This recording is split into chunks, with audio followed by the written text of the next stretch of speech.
Okay, welcome back. In this lesson, we're going to talk about keeping the sprite on the screen. So make sure you're logged in, click to start,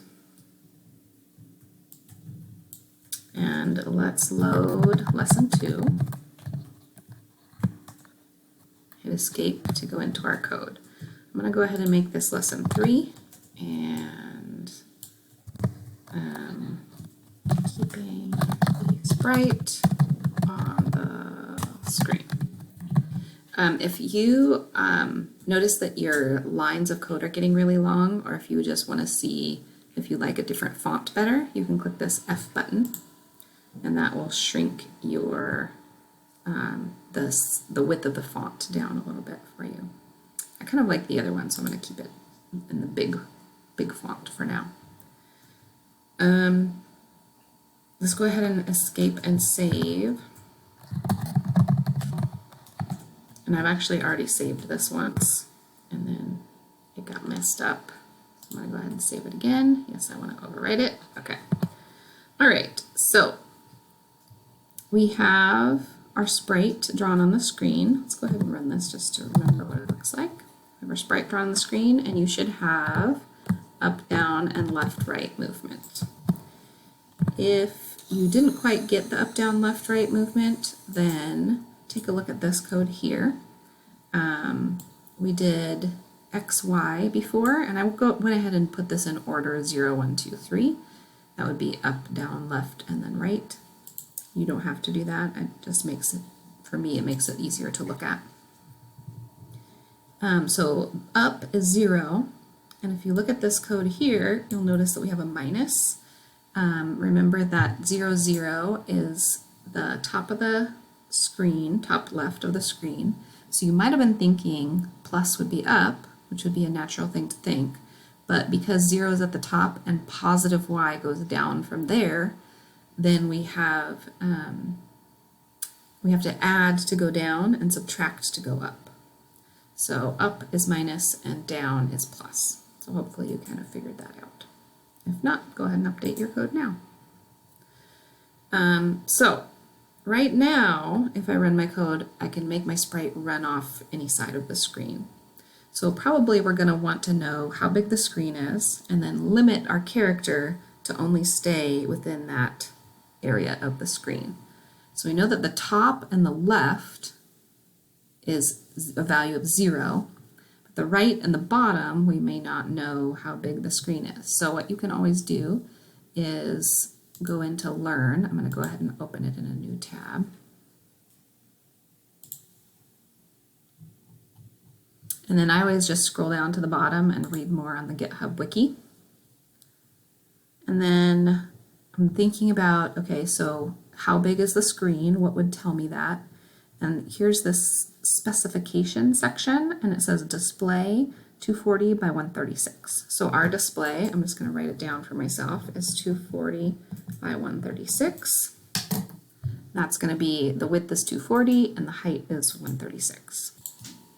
Okay, so back in our code, we're going to add another section. Before we draw our sprite, we're going to make sure that it's not off the edges of the stage.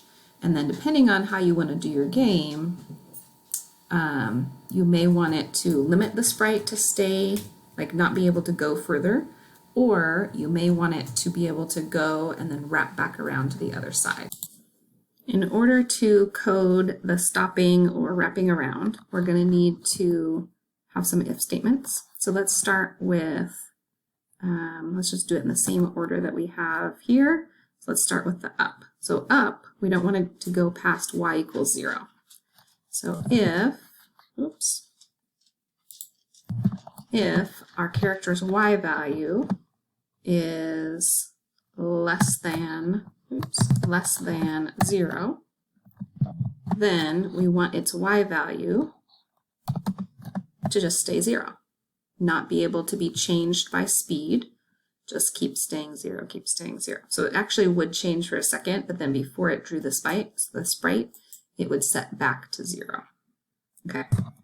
And then the bottom of the screen, if y is greater than, we know that the screen height is, I wrote it down, 136. So if y is greater than 136, then y equals 136. We're going to see a little bit of a problem with this, but let's start there. Okay, so let's escape and run. Oh, I forgot my end. So each of these needs an end. Okay, let's run. There's our player. So I want to go up. It's not letting me go any further up than this. And if I go down, so it allows me to disappear. And the reason for this, I'm still here. I'm just barely off the screen by 1 pixel. And the reason for this is that our, like the origin of the sprite, the point where it's like, this is where I am, is set from the top left corner of the sprite. So when I go up, the top of the sprite is at 0, and the rest of the sprite is below that. When I go down, the top of the sprite, we are allowing it to go all the way to the edge of the screen.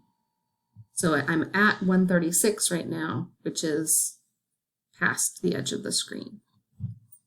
So to fix that, we can, instead of going to 136, we can subtract 8 from that, the height of the sprite, and just go to 128. Let's try that. So I still can't go up past that value, and then, you know what I did? I forgot to change this one. We went all the way down to the bottom, and then we reset ourselves back up. So we want to actually have these two numbers be the same if we want it to look like they're not bouncing around.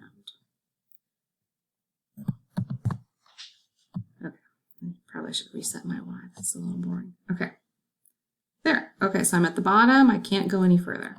You could do kind of a fun effect where if you hit something like the edge of the screen, then maybe it bounces a little bit. So you could do like 127. Oh. See how he's kind of bouncing? So that could be some kind of effect that might be interesting to have in a game. But for now, let's leave it at 128. Okay, similar for left and right. We would do, I'm just going to copy and paste because it's going to be super similar. So if x,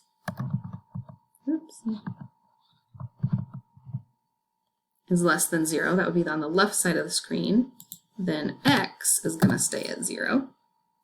And then if x is greater than, the screen size is 240, and then it's still 8 wide, so 240 minus 8 would be 232. Then x is 232. I'm going to go ahead and start myself closer to the edge, the other edge of the stage. So maybe like 200. Just so I don't have to travel so far to test that edge. There we go. I'm going to just stop there, and